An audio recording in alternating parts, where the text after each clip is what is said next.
that the significance of this day is never lost, and that we remember that every child matters, and that we strive to do better. And so I'll be working hard with with our shadow minister here on this issue and those across the way. So thank you.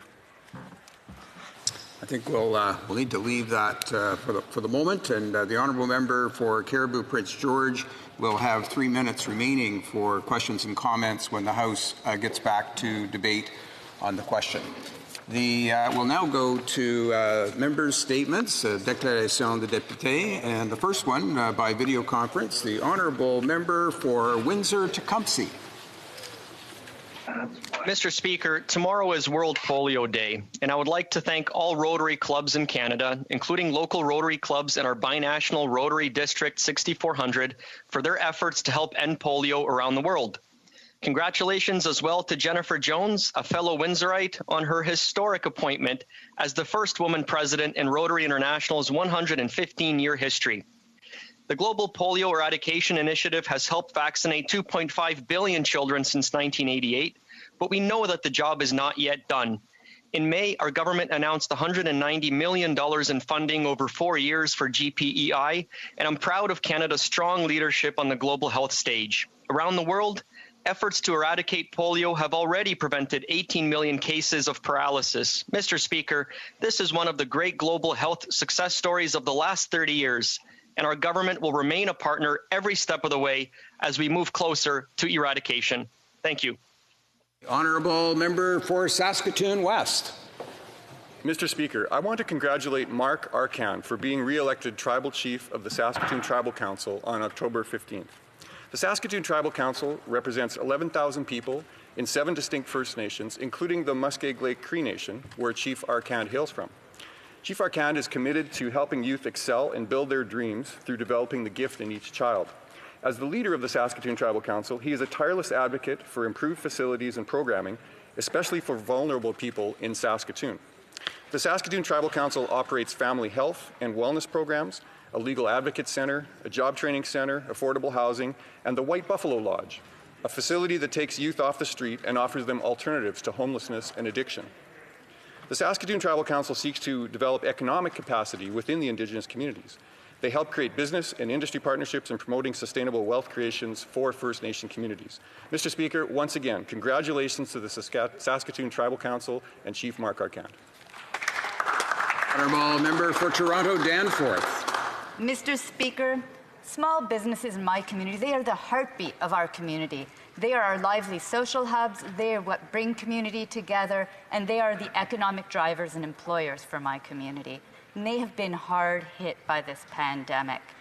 I have seen and spoken with so many of our local business owners and BIAs, and I want to thank them for reaching out and for sharing with me their insights, which have helped to shape our government's policies.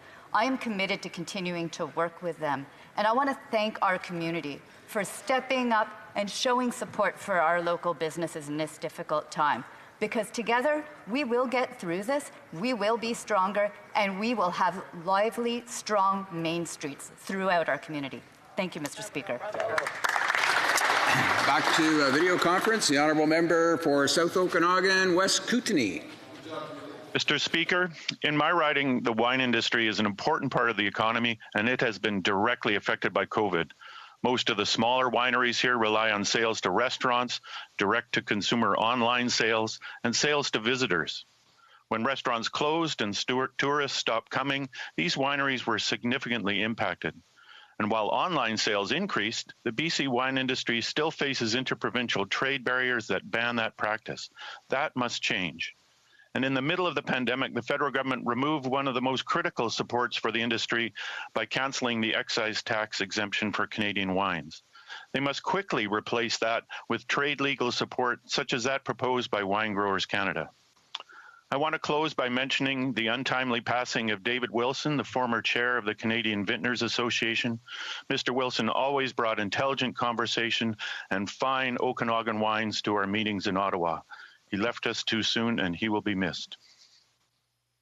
The honourable member for London North Centre. Mr. Speaker, I rise to honour the remarkable life of Fania Fanny Goose. a constituent and longtime business leader in London who passed away in her 99th year this April. Fanny, or the First Lady of Downtown as she was known, was a remarkable woman who experienced the best and worst that our world can offer.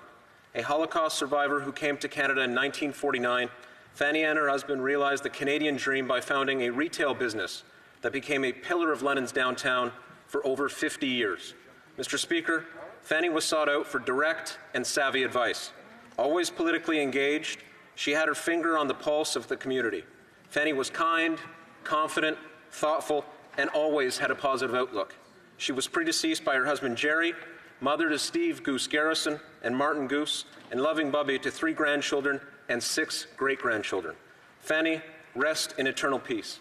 Your legacy will live on for generations to come. Thank you. By video, the honourable member for Tobique-Mactaquac.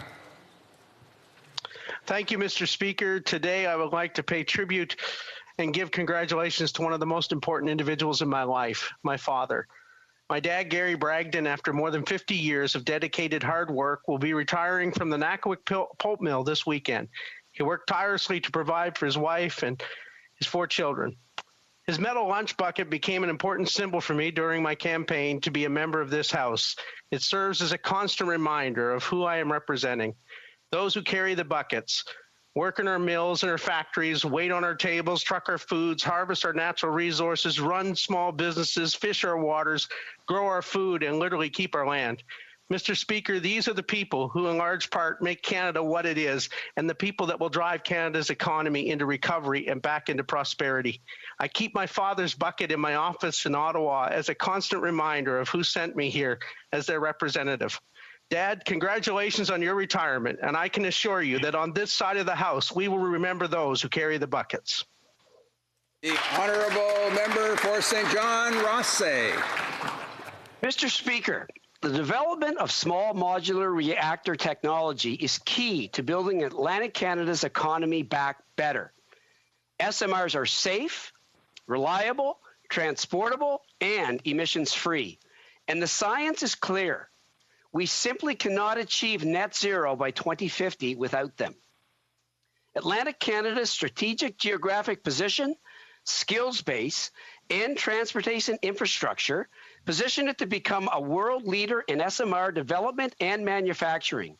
Our region's SMR sector, which is based in my riding of St. John Rothsay, has the potential to create thousands of highly skilled, well-paying, sustainable green jobs across our region. That's why I'm proud to be part of a federal government that is committed to making the investments necessary to fully leverage the economic potential of our SMR sector. It's also why I'm working closely with my federal colleagues across Atlantic Canada, as well as my provincial counterparts in New Brunswick, to deliver the federal and provincial investments necessary to seize this historic opportunity. L'honorable député de Argenteuil-La-Petite. The Honourable Member for Argenteuil-La-Petite-Nation. Mr. Speaker, I'd like to mention Small Business Week, which will be ending tomorrow. It's an opportunity to show our support for small businesses in our country, and specifically in my riding, Argenteuil-La-Petite-Nation. The last few months have been particularly difficult for small business, but our entrepreneurs have shown resilience, determination, and innovation. Our government is there to support them thanks to various measures, like the Canada Emergency Rent Subsidy, the extension of the Canada Emergency Wage Subsidy, and broadening the Canada Emergency Business Account. I'm thinking about business owners in my riding, like Félix Marcoux at the Petit Chef Bakery, Anna Boyer from the Montebello Cheesemakers, Charles Arlin Carrière from Orientec, and others. I would encourage everyone to support our local businesses, which make our communities thrive. Thank you. Member for Foothills. Mr. Speaker, I rise today to honor a trailblazer, a role model, an inspiring leader who has achieved heights never reached before. I extend my heartfelt congratulations to Lieutenant Colonel Riel Erickson for my riding in Foothills as being named the commander of the Canadian Forces Flying School in Moose Jaw. A farm girl raised in Millerville, Erickson is the first woman to take command of 2 Canadian Forces Flying School, the center of pilot training in the country. Erickson was inspired to join the military by her uncle, who was a fighter pilot in the Gulf War. A graduate of Oilfields High School, Riel earned her rings in 2005 and became just the 5th woman in the history of the Royal Canadian Air Force to become a CF-18 pilot. In her impressive career, she has faced many obstacles, including Russian bombers. But in doing so, she earned the nickname Guns. From her humble roots in southern Alberta, she has turned into a strong leader and a fierce pilot. And she has proven the sky is the limit. Her parents, her husband, her sons, her community are extremely proud. She has said, "I can't wait till we run out of firsts." Through her leadership, she is proving that to be true.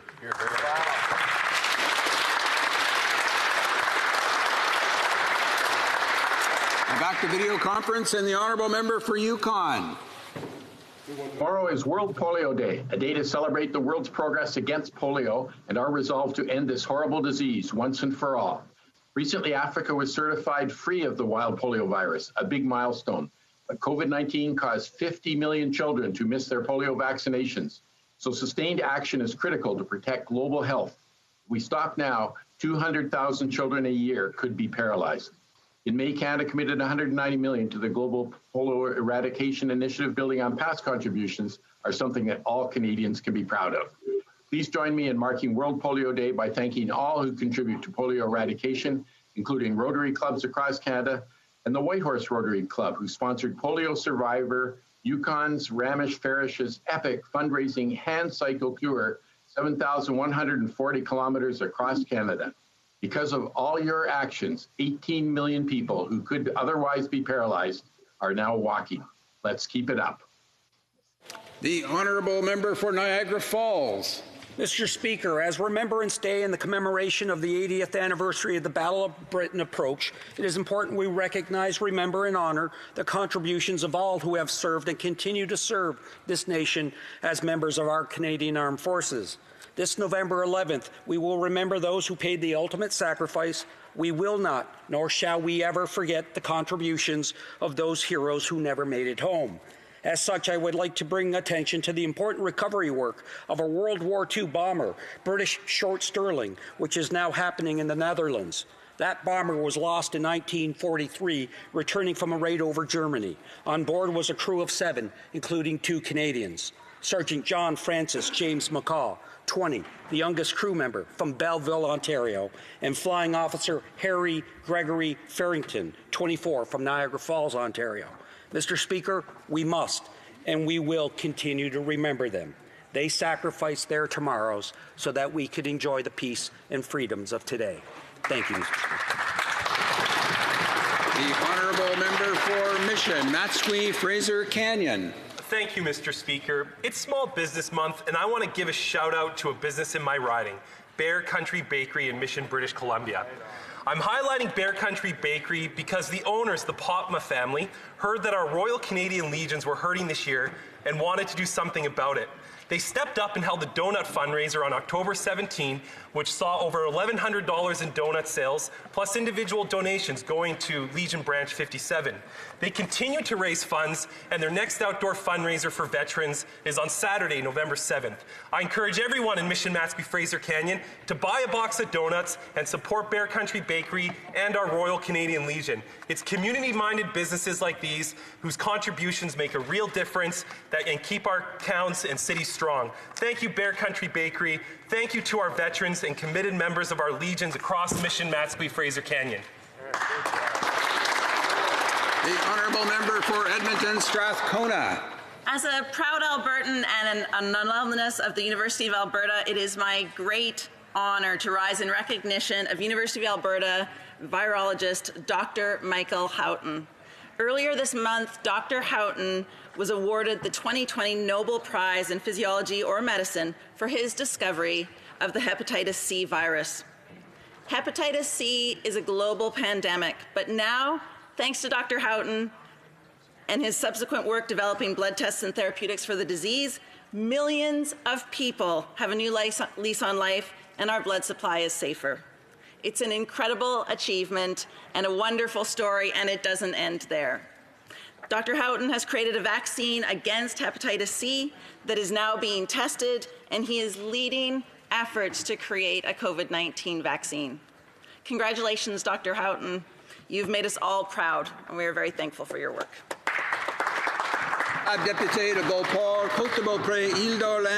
The Honourable Member for Beauport, Côte-de-Beaupré, Île-d'Orléans, Charlevoix.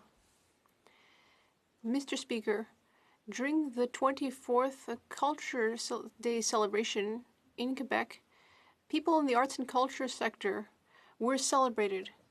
This is such an important sector, and it allows our culture to thrive, a culture that is recognized throughout the world.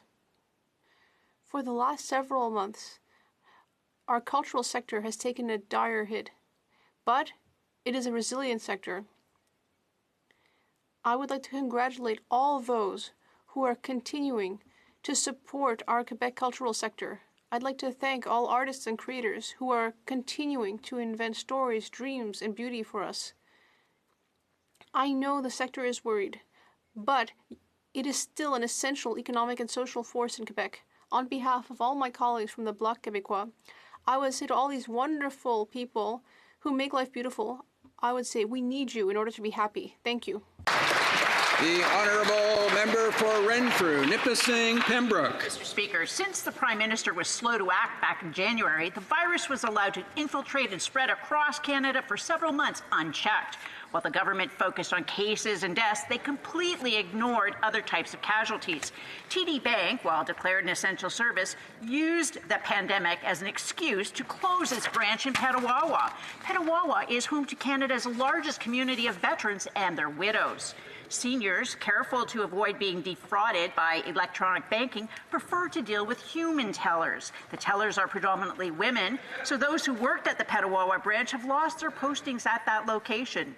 Groping a reporter, elbowing a female MP in the chest, firing female cabinet members, and now this failure in dealing with the pandemic, costly symbolic gestures aside, this self-proclaimed feminist Prime Minister has failed Canadian women at every turn. By video conference, the Honourable Member for Kitchener-Conestoga. Thank you, Mr. Speaker. I'd like to highlight that just before Thanksgiving, a new local newspaper joined Kitchener-Conestoga. The Wilmot Post started and is run by a group of active members in our community who volunteered their time to deliver local news, family milestones, local sports, and more, sharing stories with our community and amplifying our voices.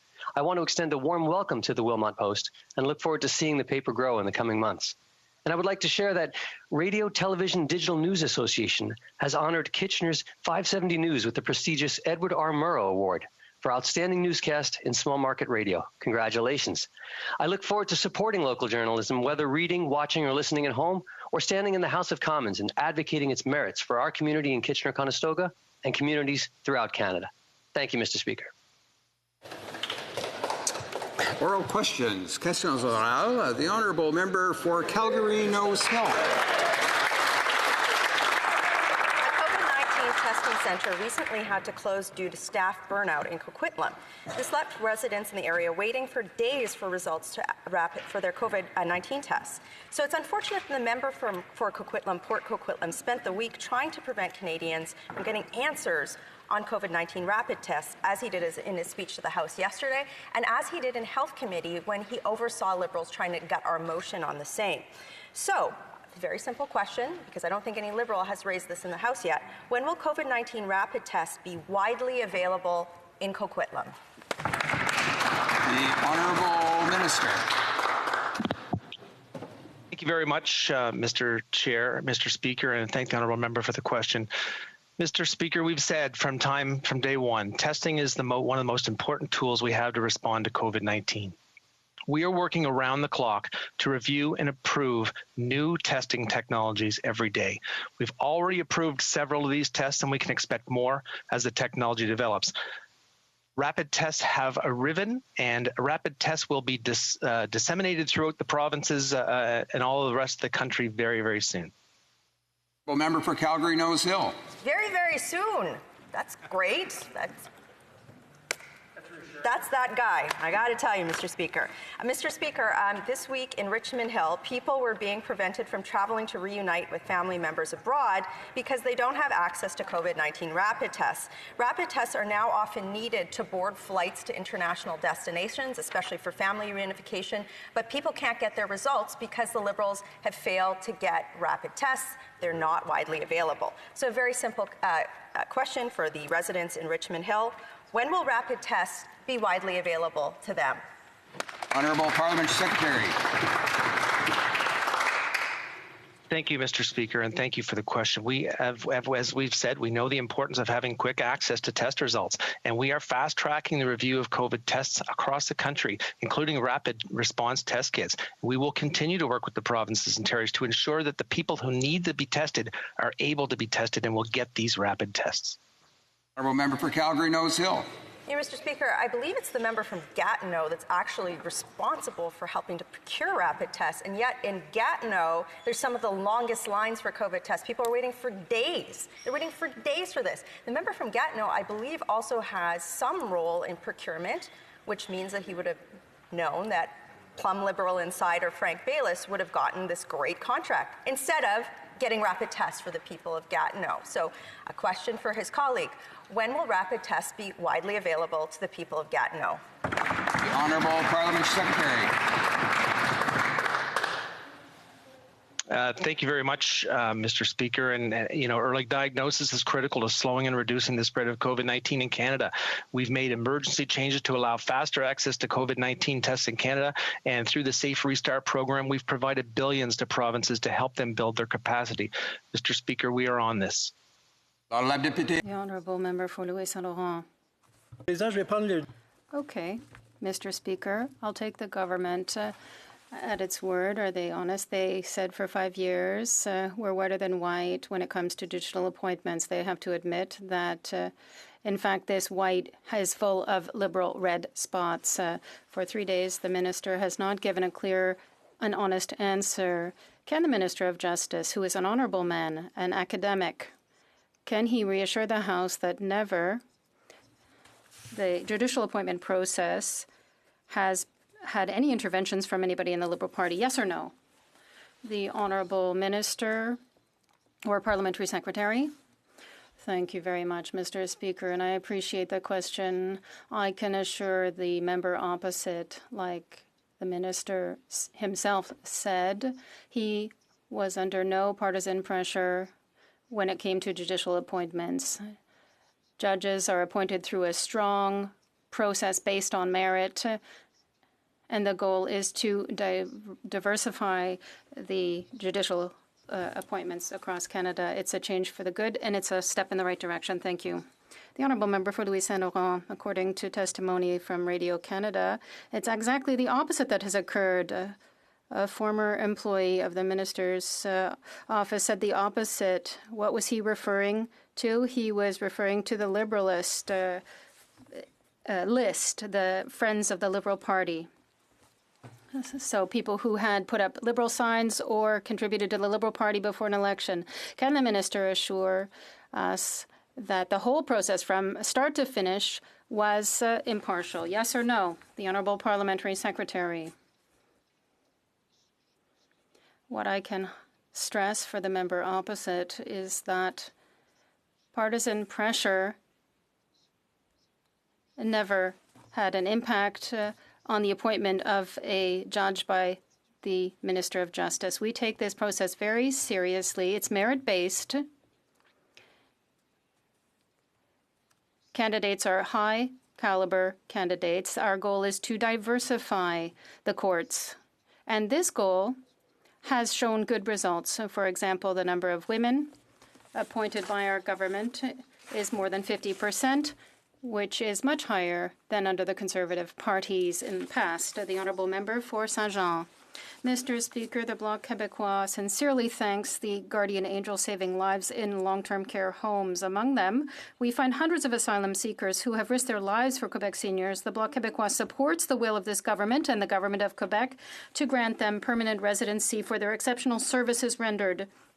2 months after the announcement, however, the program still doesn't exist, and the department has implied that it might still take months. When will our guardian angels finally be able to apply? The Honourable Minister or Parliamentary Secretary? The Honourable Government House Leader. Mr. Speaker, we recognize the extraordinary work done by the guardian angels, the men and women who have dedicated themselves since the beginning to helping, and they have made a real difference for so many people by providing them with support, by feeding them, washing them, etc. But there is one thing, Mr. Speaker, the government recognized this work and is working with them. The Honourable Member for Saint-Jean. Mr. Speaker, obviously, we do support this process with all our hearts, but we simply want the federal government to show as much dedication to these guardian angels as they have showed for Quebec seniors. We are concerned because already before COVID, Ottawa took years to process various immigration applications. People have had the time to settle in Quebec, find employment, start a family before they got an update from the federal government, and often they got bad news. When will the guardian angels finally be able to apply for permanent residency? The Honourable Government House Leader.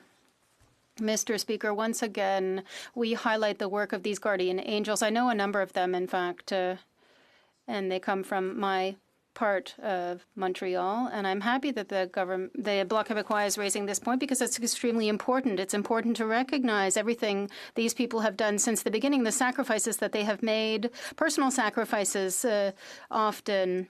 It has not gone unnoticed, and the Government of Canada will work with them. Member for North Island, Powell River.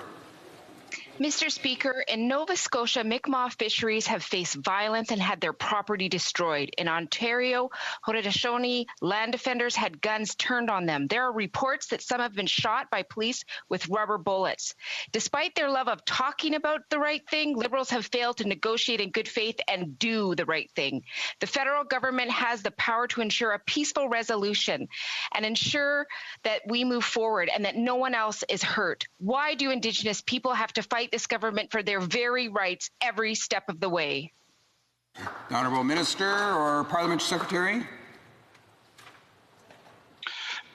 Mr. Speaker, our government believes the best way to resolve outstanding issues is through a respectful and collaborative dialogue, which is vital to building stronger relationships and advancing reconciliation for the benefit of Indigenous communities and all Canadians. We deeply value our relationship with Six Nations. We are committed to continuing to work collaboratively to address their historical claims and land rights issues. Our government is actively working with the community and look forward to meeting at the earliest opportunity. Thank you, Mr. Speaker. The Honourable Member for Hamilton Centre.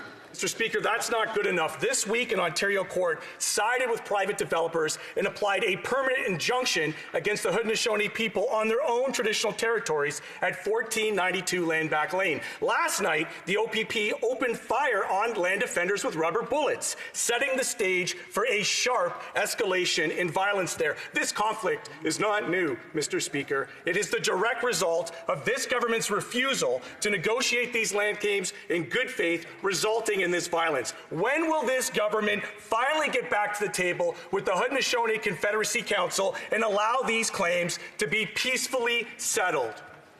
Honourable Parliamentary Secretary to the Minister of Crown Indigenous Relations.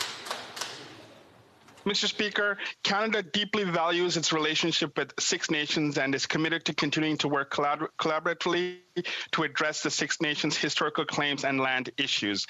We have put in place flexible processes to allow for the exploration of new ways to achieve this goal, such as those identified in the Coyle report. This independent report and the fact finders marked an important first step in opening lines of communication at that time and also helped build understanding of the negotiations and discussions that followed. Thank you, Mr. Speaker. The Honourable Member for Selkirk Interlake Eastman. Mr. Speaker, on numerous occasions, this Prime Minister boasted that Canada is back in the business of peacekeeping. But like everything else, it was just another empty promise. In February 2019, this government's officials told the Standing Committee on National Defence the Quick Reaction Force has been entered into the UN Capability Registry. Well, now, according to Global Affairs and the United Nations, Canada never registered the Quick Reaction Force. Why did the Liberal government mislead the Defence Committee? The Honourable Parliamentary Secretary to the Minister of National Defence. I I thank my honourable colleague for that question, and we very much regret that that was an honest mistake before the committee. But I do reassure him that we did promise Canadians that we would renew our commitment to peacekeeping, and that's exactly what we are doing. Our aviation task force in Mali provided life-saving medical evacuation and tactical airlifts for the United Nations forces in Mali, and following a temporary operational pause due to COVID-19, the tactical detachment in Uganda completed a mission in Entebbe, Uganda. Thank you, Mr. Speaker. Member for Selkirk, Interlake Eastman. Well, Mr. Speaker, this Prime Minister made all sorts of promises about his big plans for peacekeeping. But now that he suffered an embarrassing loss for his coveted UN Security Council seat, all those promised troops have disappeared. In fact, the Prime Minister has let the number of troops that Canada has on UN missions fall to zero. Nada, nothing. In fact, Mr. Speaker, this Liberal government misled a parliamentary committee into believing Canada had registered the Quick Reaction Force. A tweeted acknowledgement of the error means nothing. Will the Minister of Foreign Affairs do the right thing and table an official apology for misleading Parliament? The Honourable Minister or Parliament Secretary. Mr. Speaker, I'd like to thank my colleague for this very important question. And I think as all parliamentarians, we should be proud of Canadian forces which have been operating around the world in peacekeeping operation. I had the privilege, Mr. Speaker, to spend some time with them in Mali at the MINUSMA. Many of our men and women in uniform are making a real difference, and I can assure the member that Canada will be continuing to be a key component of UN peacekeeping force around the world. Thank you, Mr. Speaker. The Honourable Member for Richmond Arthabaska.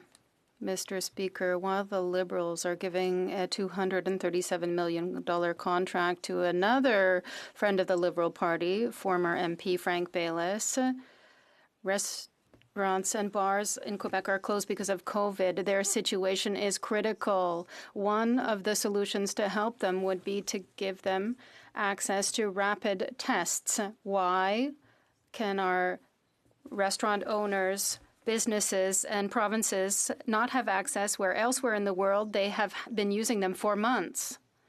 The Honourable Parliamentary Secretary or Minister.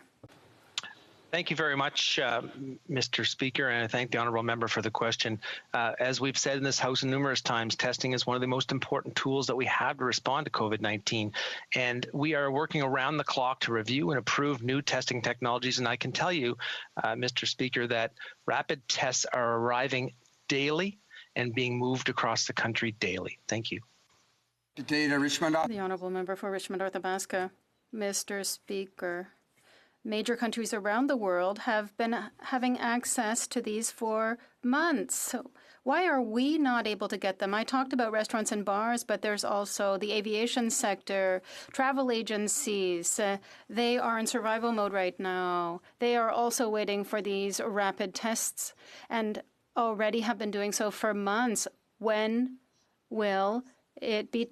When it's time to give money to Liberal friends, it doesn't take long, just a few days, and millions are spent. But when we have to spend money on our companies, the money never comes in order to pay for these rapid tests. Why? The Honourable Parliamentary Secretary. And again, Mr. Speaker, I thank the honourable member for the question. Again, we are approving tests on a regular basis. We are receiving tests on a regular basis. We have our own process through Health Canada. We have our own, we rely on our own testing data, and we have our own approvals process. From the beginning, Mr. Speaker, we've had faith and we have followed science and data on our response to COVID-19, and we will continue to do so. Member for Kenora. Mr. Speaker, Niskantaga First Nation in my riding has been under a boil water advisory for 25 years. Now, due to the shutdown of their water treatment plant, many community members are being forced to evacuate. This is by all accounts a public health emergency, and one that could have been prevented if action had been taken sooner. This government has shown that they can spend billions of dollars to address a crisis within a very short time frame. So when will they finally eliminate all long-term drinking water advisories on reserve? The Honourable Minister or Parliament Secretary. Thank you, Mr. Speaker. We're deeply concerned by the shutdown of Nishngandiga's water distribution system, and we're actively working with community leadership to find immediate and long-term solutions to this health emergency. We're funding the repairs needed and the temporary evacuation of community members, as well as working with the Ontario government to ensure seamless access to health services and that appropriate public health precautions are taken to safeguard evacuees. We will not rest until Nishngandiga has access to clean and reliable drinking water. For Kenora. The issue of missing and murdered Indigenous women and girls is an issue that is unfortunately very close to many people in my riding, Mr. Speaker. Over the past 8 years, half of Ontario's identified cases took place in the Kenora region. So I was very disappointed to learn that the government is planning to sit on the results of the final MMI-WG report. Mr. Speaker, my question is simple. When will this government present a real plan to keep Indigenous women and girls safe?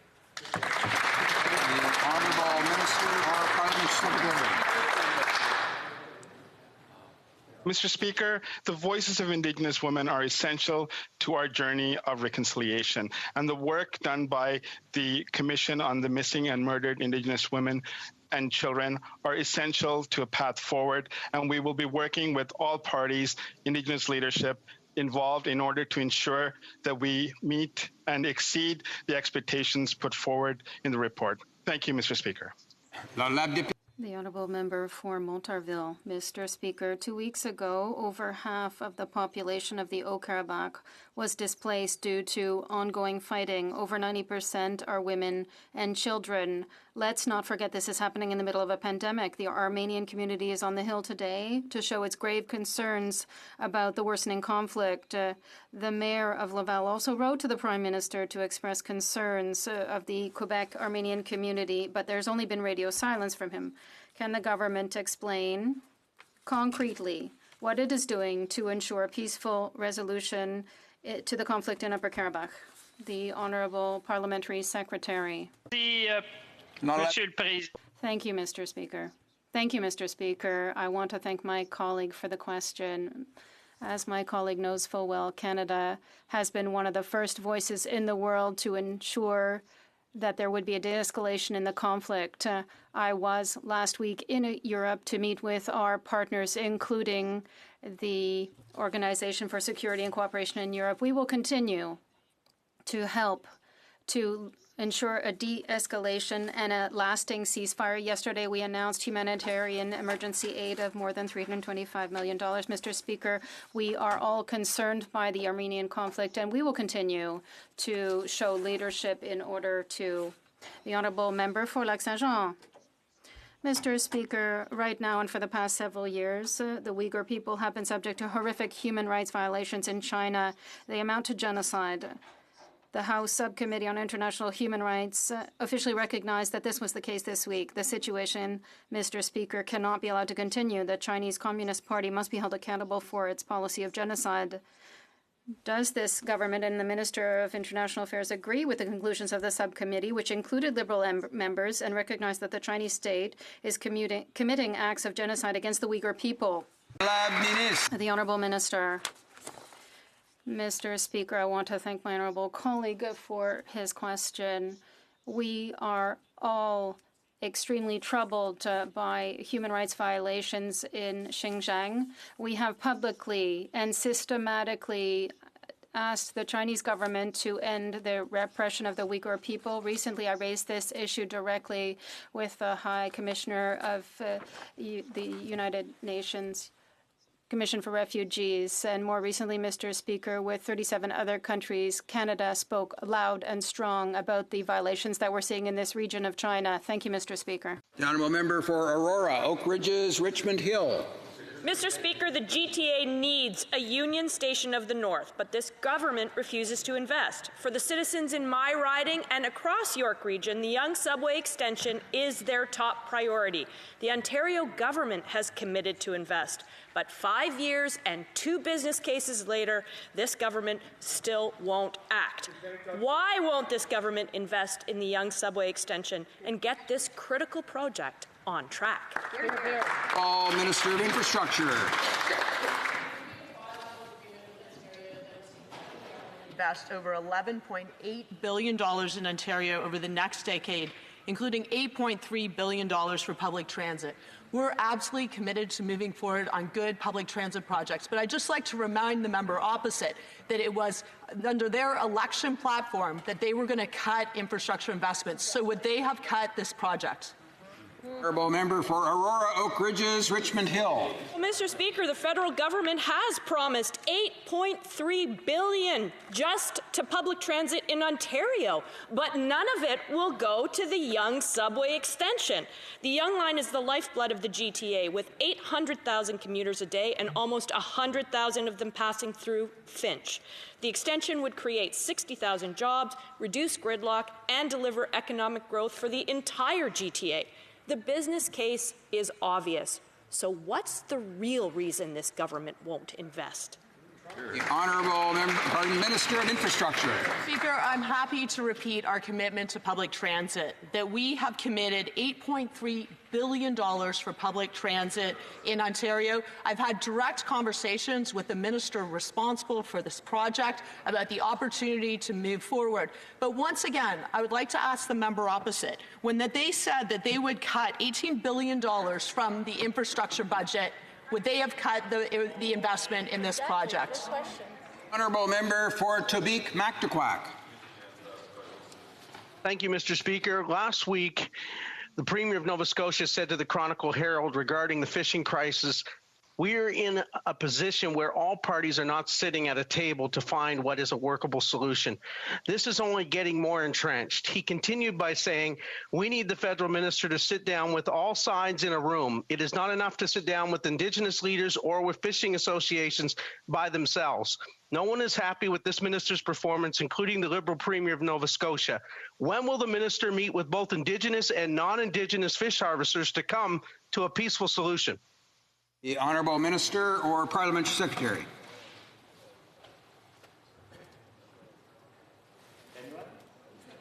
Mr. Speaker, our government will continue to work collaboratively with First Nation communities to fully implement their treaty rights. Right now, our government's #1 priority is keeping people safe. We need to work together to lower tensions on the water and find a calm resolution to this impasse. We know these issues are long-standing, complex, and deeply personal to everyone involved. The only way to resolve them is through a respectful and collaborative dialogue, and that is exactly what we are doing, Mr. Speaker. Well, member for New Brunswick Southwest. After dithering, hiding, and ignoring this dispute over how to implement a moderate living for Indigenous communities as outlined by the Marshall decision, the Fisheries Minister has decided to appoint a negotiator to do her job. But it's too late. People are speaking out and blaming this minister. Chief Sack has been unhappy for months. So are fishing community leaders. Alan Clark, who is head of DFO Fisheries Enforcement in southern New Brunswick for 25 years, also blames the minister. Former MLA and once provincial fisheries minister Sterling Beliveau puts the blame squarely on the hapless South Shore St. Margaret's MP. Mr. Speaker, why should Nova Scotians continue to have faith in this minister? The Honourable Parliament Secretary. Mr. Speaker, we are fully committed to working in collaboration with First Nations to implement their treaty right to fish in pursuit of a moderate livelihood.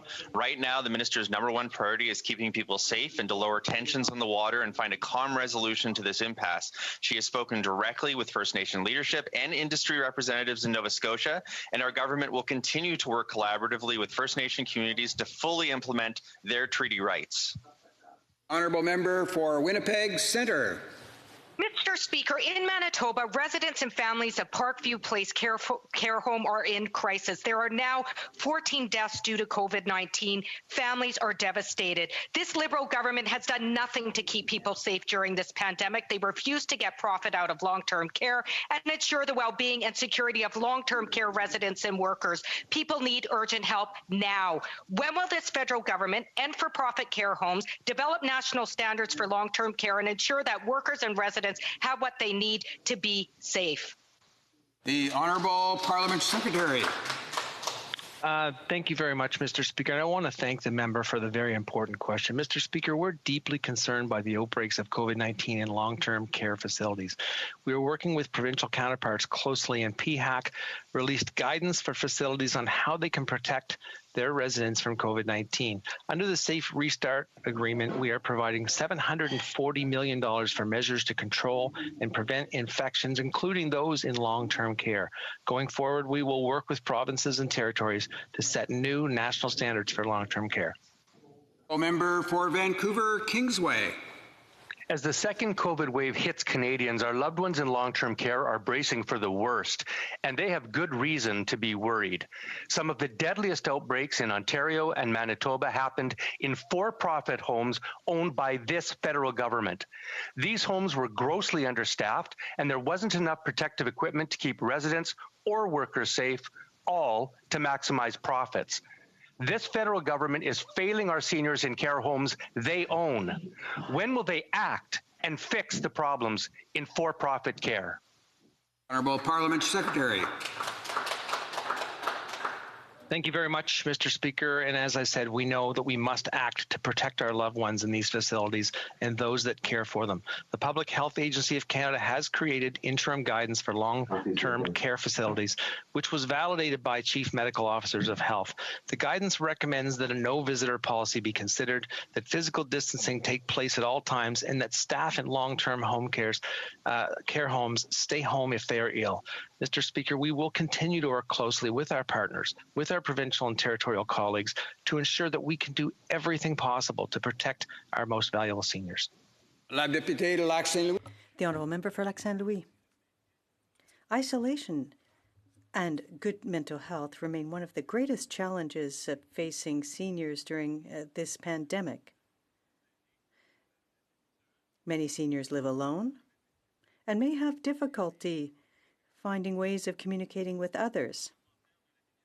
Can the Parliamentary Secretary to the Minister of Health tell us what steps our government is taking to ensure that our seniors remain connected at all levels in order to break down isolation and ensure their mental health is good? La Ministre de la Santé. Thank you, Mr. Speaker, and I want to thank the honourable member for the very important question. Merci à mon collègue pour la question. I thank the honourable member for his question. Many seniors feel isolated, and we need to be there for them when they need us the most. That's why we launched the Wellness Together Canada portal to provide confidential support to Canadians during this pandemic. Canadians in need can access this service through canada.ca/coronavirus or the Canada COVID-19 app.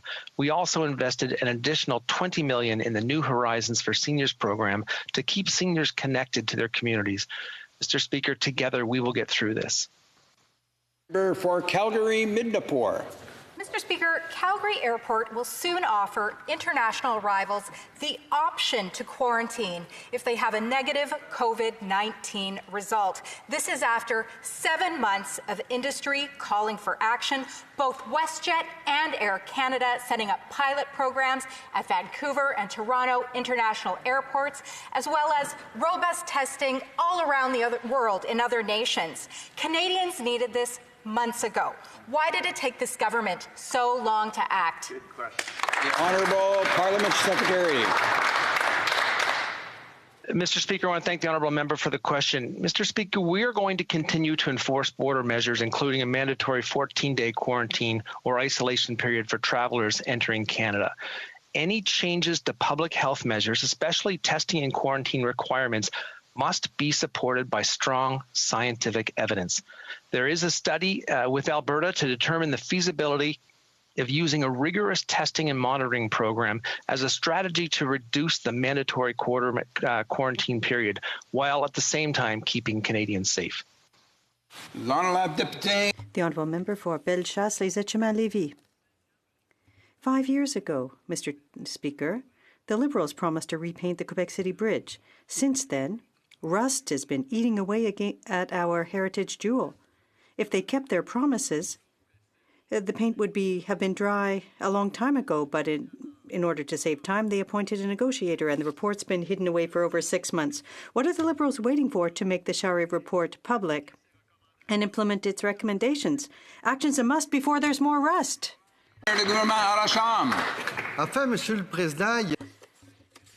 Mr. Speaker, 5 years ago, Canadians chose a government that would be there for all Canadians and that would also fix the Quebec City bridge to resolve the issue.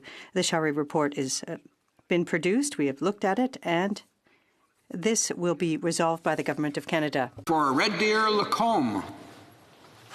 Mr. Speaker, in the last 5 years, Liberal policies have been an assault on Alberta and the West. They've made resource extraction more difficult, less profitable, and highly uncertain. They've outright cancelled already approved projects that would have provided much-needed market diversification and access. They've done nothing for our farmers and producers at a time of tremendous need and difficulty. They've attacked our plastic manufacturers and are even getting in the way of Alberta becoming a plastic recycling hub. Mr. Speaker, why doesn't the Prime Minister just show the West what he truly thinks of us, just like his father did? The Honourable Parliament Secretary or Minister. Speaker, and as a member knows, there are right now 5,600 workers building the TMX pipeline as we speak because of the time that we took and did the hard work necessary to meaningfully consult Indigenous partners. Now there will be thousands of more workers going to work because we approve NGTL 2021. This House knows very well that skipping steps and rushing through projects do not get them done. Taking the time and doing the hard work to meet our duty to consult does get them done. We work with partners. We want to be sure that good projects are able to move forward and create good jobs for the people of Alberta and Western Canada. Thank you, Mr. Speaker. The Honourable Member for Saskatoon West. Mr. Speaker, Jordan is a student in Saskatoon, and he believed in the Prime Minister's call to volunteerism. He applied for the Canada Student Service Grant within a day of it being announced. He was matched with a program advisor, and he happily volunteered his time in Saskatoon to better the community. Jordan had no idea that this was just a sham to launder millions of taxpayer dollars to the Kielburger brothers. The Prime Minister's friends keep getting richer, but Jordan gets nothing. Mr. Speaker, will the Prime Minister apologize to Jordan? The Honourable Parliament Secretary to the Minister of Diversity, Inclusion and Youth. Thank you, Mr. Speaker. The Public Service worked to find the best possible delivery of this program to get student grants for their volunteer hours. The Public Service worked with the WE organization to develop this agreement. And this work was done and negotiated at the officials level. Mr. Speaker, I worked with students in my riding as well, and we need to continue to support our students and young people across the country, and I appreciate the mention from my colleague opposite. The Honourable Member for Manicouagan. Thank you, Mr. Speaker.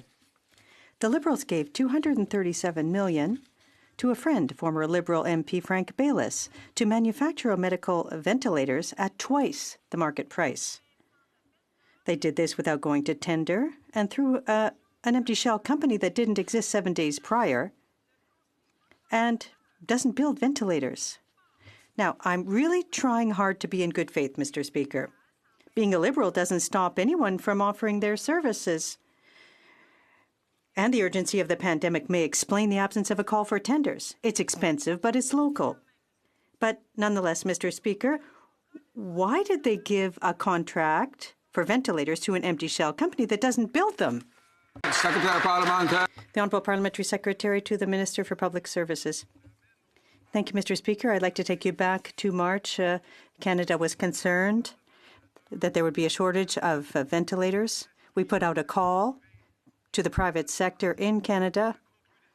We reached agreements with 4 manufacturers that dropped everything in order to help Canada to rise to the challenge with respect to domestic supply. That's what we did, and that's what Canada will continue to do. We're going to protect our fellow citizens with the innovative ideas of Canadians. The Honourable Member for Manicouagan. Well, that's the problem, Mr. Speaker. Canadians are being confused with Liberal friends. We may be in good faith. I really tried hard, but all we see are irregularities, and Liberals taking advantage of them.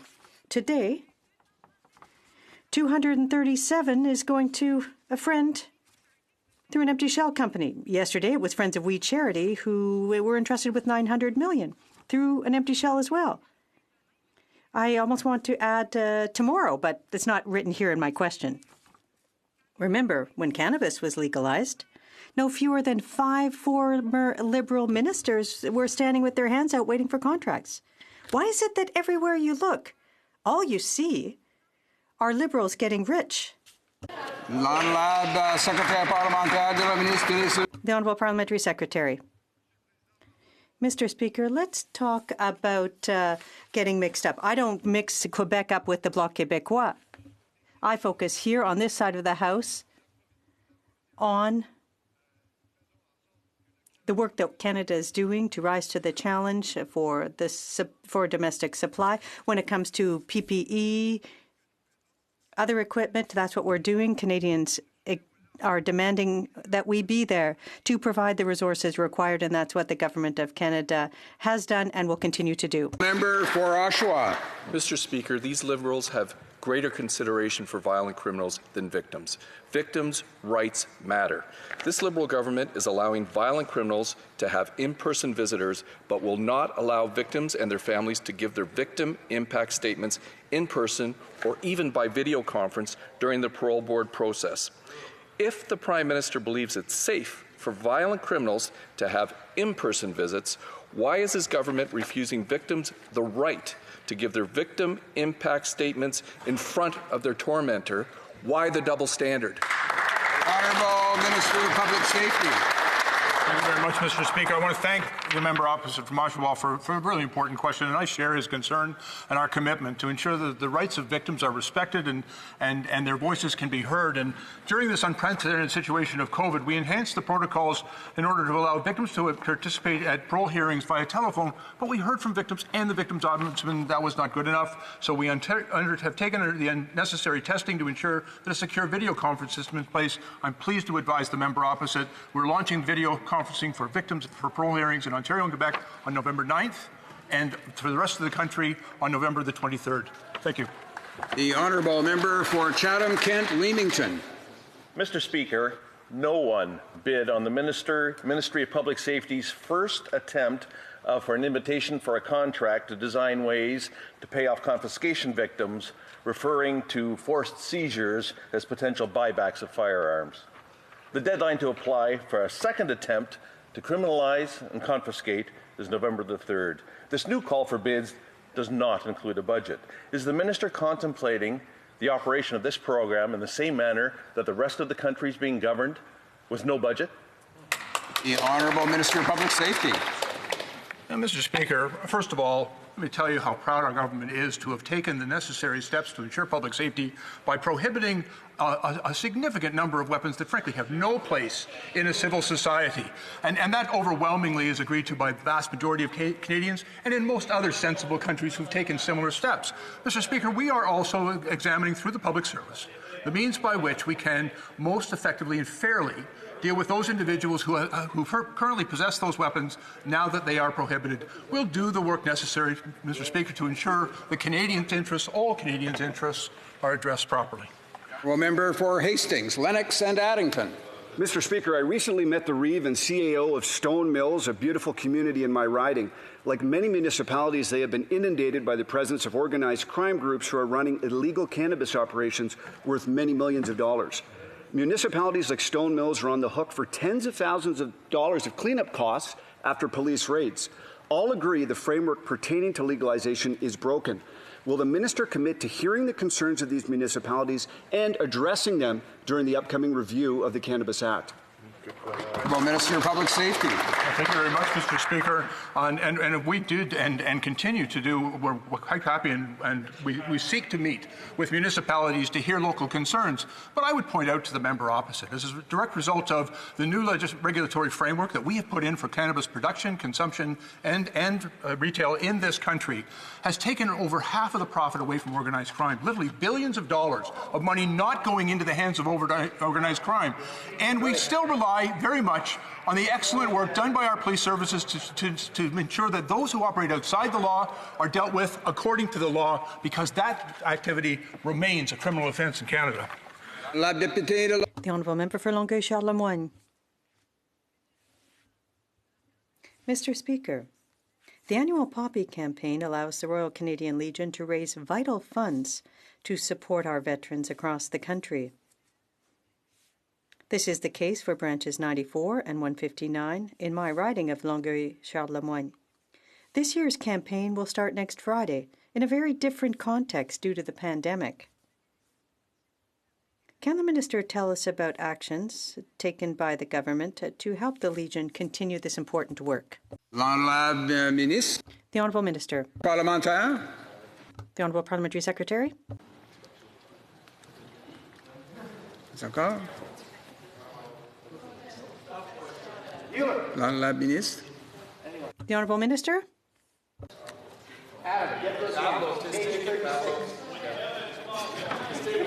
Juste quelques questions. L'Honorable Secrétaire parlementaire du ministre pour le... The Honourable Parliamentary Secretary. Thank you very much. And we know that our veterans have served our country, and we know that legions across this country do tremendous work. And we will always support our legions. We will always support our veterans, especially at this time when we remember the sacrifice and the service. Thank you, Mr. Speaker. The Honourable Member for St. Albert, Edmonton. Mr. Speaker, last week in what has been characterized as a black day in human rights, egregious human rights abusers, including Communist China, Communist Cuba, and Russia, were elected to the so-called UN Human Rights Council. Maduro's Venezuela was elected last year. With more than 60% of the council comprised of dictatorships and human rights abusers, does this government continue to have confidence in the so-called UN Human Rights Council? The Honourable Minister or Parliament Secretary. Mr. Speaker, I'd like to thank the member for the question. As he knows, Mr. Speaker, Canada is one of the foremost supporters of human rights around the world. The protection and promotion of human rights, it's a core priority of our foreign policy, and it will continue to be, whether it's about Belarus, whether it's about Xinjiang, whether it's about Hong Kong, whether it's about the right of religious minority. Canada will always stand up and speak up around the world. And obviously, we will continue to work with the UN bodies, but making sure that human rights is always the first and foremost agenda item when it comes to defending the rights of people around the world. Thank you, Mr. Speaker. Member for Renfrew, Nipissing, Pembroke. Mr. Speaker, in May, I called on this government to limit the amount that tax credit promoters could take from people's CERB payments. This House unanimously passed my private member's bill to limit the amount that tax credit promoters could charge. But it's been 5 years and they still haven't set the regulations. And now these same companies are preying on the confusion created by the CERB transition. When will this government stop taking the side of these tax credit predators who charge up to 30% on people's CERB payments? Honourable Parliamentary Secretary. Thank you, Mr. Speaker, and thank you to the honourable member for that question. These are difficult times for Canadians, and our government will do what it takes to support them. Throughout the fight against COVID-19 pandemic, helping people with disabilities maintain their health, safety, and dignity has remained a priority for our government. DTC delivery services were seen as an essential from the onset of the crisis so that Canadians who need them can receive the financial support they need. The agency continues to actively work to improve the services it provides to Canadians. Thank you, Mr. Speaker. Honourable Member for Bow River. Thank you, Mr. Speaker. It's not just Alberta that's suffering under this government's anti-resource ideology. The Natural Resource Minister's province of Newfoundland is seeing the $2 billion West White Rose project thrown into jeopardy. One Newfoundlander from Marystown echoed the feelings of energy workers across this country when she said, "It puts food on our table, roofs overhead, clothes on our backs, and gas in the car." When will this government show real support for this pivotal sector of our economy all across Canada? Thank you. The Honourable Parliament Secretary. Mr. Speaker, we have been working with the sector since day one, and I want to congratulate the Minister of Natural Resources for his hard work in his province of Newfoundland and Labrador, and funding $320 million to make sure to support that sector and the struggles that they're going to. But obviously, the Minister or the member forgets certainly the supports for TMX. There's right now 5,600 jobs in Alberta and BC. We've just approved NGTL, was going to be as well another thousands of jobs in that area. We've approved Line 3. We support Keystone. We've actually funded as well $1.7 billion for the orphan and gas wells. We have been there for the people in the resource sector. We will continue to be there and support that. The Honourable Member for Scarborough Centre. Thank you, Mr. Speaker. As the economy has begun to recover from COVID-19, we have seen that women are not returning to the workforce at the same rate as their male colleagues. One major reason is childcare. Without access to safe and affordable childcare, it won't be possible for both parents to choose to return to work. And most often, it is the woman that will stay home. Can the Parliamentary Secretary to the Minister of Families, Children and Social Development tell us how the government is going to address this and finally make Canada-wide early learning and childcare system a reality? Thank you, Mr. Speaker. The Honourable Parliament Secretary. Thank you, Mr. Speaker, and thank you to the member for Scarborough Centre for her advocacy on behalf of working mothers and families who are looking for high quality and affordable childcare. Our government understood that this was a significant challenge as far back as 2015 with the $7.5 billion investment to set the stage for an early learning childcare strategy right across the country. This year, we've invested a further $600 million to top up to $1 billion the investment in early learning and childcare, the largest single investment in childcare by any federal government in the history of this country. But we know there's more to do, and that's why the throne speech projects a new early learning childcare strategy with new funding later this year. We are committed to making sure women and families get back to work safely and their children are cared for. Honourable Member for St. John's East. Thank you, Mr. Speaker. When asked about the grossly inadequate RCMP response to the violence against Mi'kmaq fishers in Nova Scotia, despite ample warning, the Commissioner said they are, quote, managing the issue. Most people watching what's happening would agree with Senator Murray Sinclair, who said that answer, quote, flies in the face of the evidence. The Prime Minister has defended the Commissioner. The Minister for Indigenous Services has been less than supportive. But, Mr. Speaker, what does the Minister in charge think? Is it time to look for a new Commissioner, or does he think she is managing the issue? Minister of Public Safety. Thank you very much, Mr. Speaker. I think it's important to recognize that the police have a very difficult job to do right across this country, in communities across the country, to uphold the law, to maintain the peace, to prevent crime, and to serve and protect the people of this country. And down in Nova Scotia, they are in a very difficult situation, and we've taken the steps necessary to ensure that they have the resources that they need to maintain the peace and uphold the law. They've conducted investigations, they've laid charges where appropriate. Mr. Speaker, they've got a difficult job to do. We're making sure they have the resources to do it. The Honourable Member for Fredericton. Mr. Speaker, we failed an entire generation of Canadians. It has been said time and time again that the pandemic has exposed the negligence that prevails in long-term care homes in each and every province and territory. Half of Canadian deaths from COVID-19 stemmed from cases in long-term care homes, and we are talking about lives, well-being, and safety of Canadians who raised us and helped build the country we love. A report issued by the New Brunswick Nurses Union revealed that the province requires only 2.89 hours of care time daily, significantly below the 4.1 hours best practice standard. It is unacceptable. Mr. Speaker, my question to the Minister is not if quality of care norms will be harmonized and standardized across the country, but when. The Honourable Parliament Secretary. Thank you very much, and I want to thank the honourable member for the question, and I want to thank her as well for her advocacy on this.